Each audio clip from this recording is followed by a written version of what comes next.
ஒரு பெரியவரிடம், ஐயா, நான் துன்பத்தில் சிக்கி தவித்துக் கொண்டிருக்கிறேன் என்றான் ஒருவன். என்ன காரணம் என்று கேட்டார் ஒரு பெரியவர்.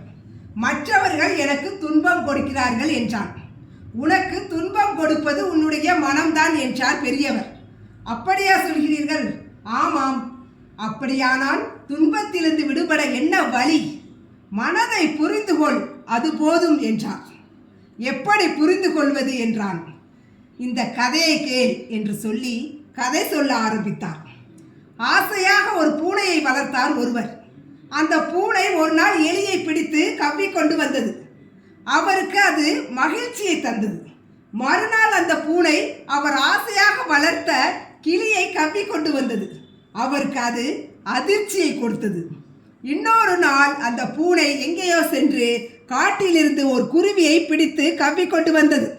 இப்போது அவர் மகிழவும் இல்லை, வருந்தவும் இல்லை.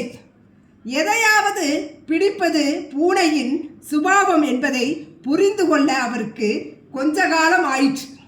தனக்கு பிடிக்காத எலியை பிடிக்கிற போது இன்பம், தனக்கு பிடித்தமான கிளியை பிடிக்கிற போது துன்பம், தனக்கு சம்பந்தமே இல்லாத குருவியை பிடிக்கிற போது துன்பமும் இல்லை, இன்பமும் இல்லை என்று அவர் கதையை முடித்தார்.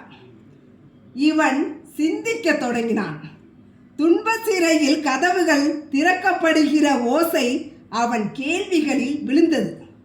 மனதை யார் ஒருவர் புரிந்து கொள்கிறார்களோ அவர்களே மகிழ்ச்சியாக வாழ்வார்கள்.